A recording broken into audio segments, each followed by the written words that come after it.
I've watched a few YouTube videos, so now I'm an engine building expert, right? Again, this is not a how-to guide. So what I've done is I've numbered up my rings for the cylinders, 1, 2, 3, 4, and just for sanity check, I've written the numbers on my bores, and I've pushed all of the rings in to the same depth to get the same measuring point, and then I've measured my end gaps. Yeah, just like this. And then for a sanity check, I've measured them all. I've wrote down what my end gap clearances are for the top and middle rings. And these all appear to have been preset from the factory, because all of the middles are exactly the same. The tops deviate a little bit, but only by an absolute gnat's cock. They are quite a big gap, but I'm assuming because of these forged pistons and the heat and all of that, that they've set them with a big gap. But it's not Toyota's manufacturer specs, but we're going to roll with it. Getting to this stage took longer than I thought it would do. That was over an hour just to assemble all of this lot. Now, trying to get these little circlips in is quite hard.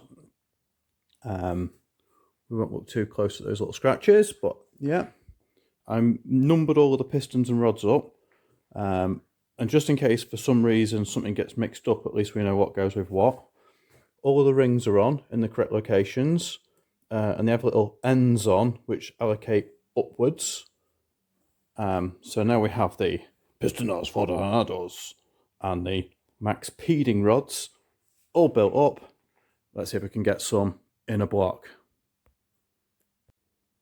2 pistons remaining and 2 in, and the big ends are just nipped up by hand. I don't have a ring compressor, so I'm literally just teasing the rings in really slowly. The bore's got a bit of a taper on the edge here, so as long as you're just very careful, you can just about get the piston to go in and the rings compress and not damage them. You just got to be gentle, he says, when it lasts 500 miles.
Now, the block's moved over to the bench of stuff.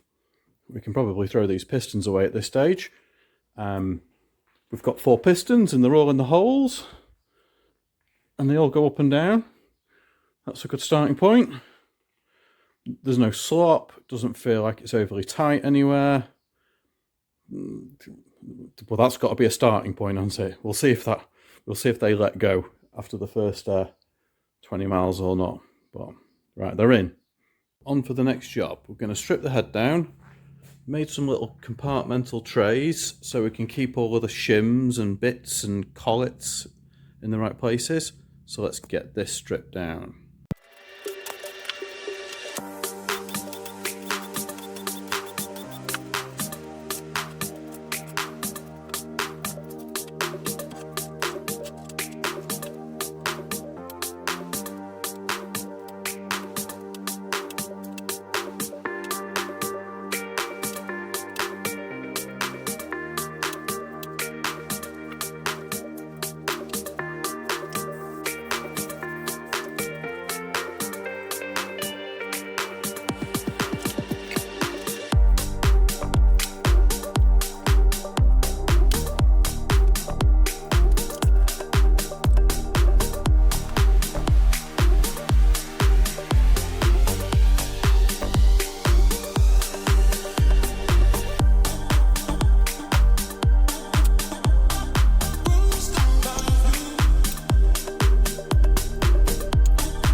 So that gets us all of the stuff stripped down and all kept for the correct locations to go back together.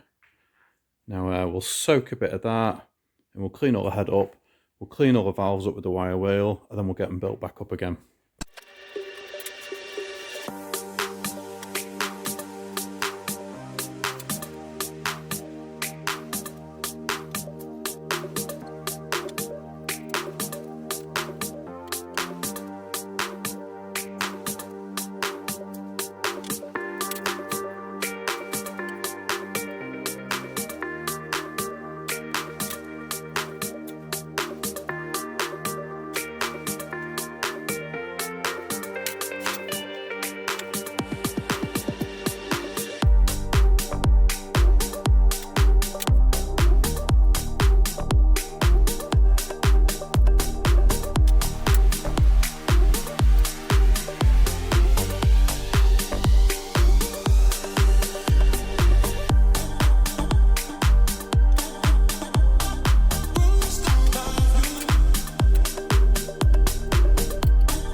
Just before I put these buckets back in, I've put all these collets in as you've just seen in the video then.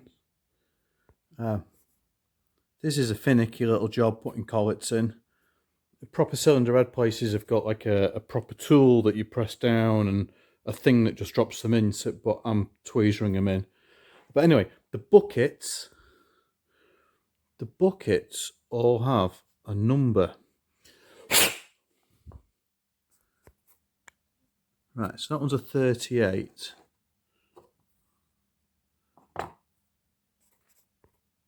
That one's a 38. That one's a 29. And these are they're like a shim built into the bottom of the bucket. So they take up the valve lash. Instead of having tappets, these are a a cam over valve with no rockers, no hydraulic lifters. They've just got solid lifters, solid bucketed shims. So you don't want to mix these up. If you mix them up, you're going to have to re-shim it all, and it's a nightmare. And I have tried to do that once before on a 2ZZ engine, and it took me hours and hours and hours. So just don't mix your buckets up.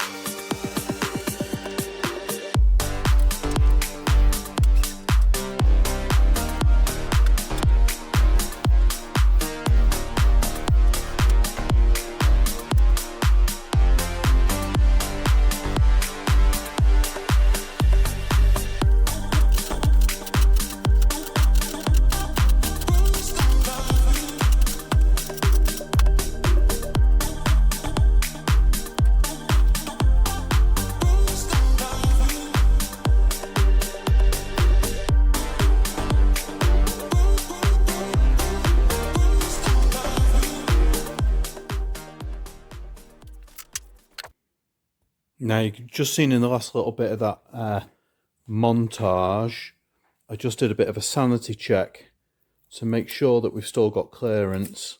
Because if I put the shims in the wrong way or something would probably be over tight. Something could be, there wouldn't be clearance realistically. But we still have about, what? I always use this magic golden shim on here, just because that was the clearances that, turns out that pretty much every time I do a head, they always ask for this dimension here. Oh. It's this, 0.1, 0.1. So I guess that's why they keep that as a brass one in there, because it's just like one of the most common sizes. But, you know, we have clearance. So, and there's nothing more I can do with this because I'm not going to shim it all anyway. So that is how it was from the factory. There doesn't appear to be any great wear on it, and it still has clearance. So, and it isn't excessive. We'll call that a head job. It's about as good as a head job as I get nowadays. So the mess has been cleared up. The ramps are all empty. We need to get the black MR2 in here because I've got a couple of track days over the next month, and that needs a bit of fettling, and I need to get my track day quiet exhaust refitted to the car. The engine build has just been moved to the side. Everything's cleaned up, all the covers are cleaned, it's all ready to go. But we'll just keep it under here for a few weeks until we get these track days out of the way. So we will come back to this. But just give us a fortnight or so, and we've got a new camera, so hopefully the new videos will show better and more in focus shots. So thanks for following this build, and thank you for watching. See you in a few weeks.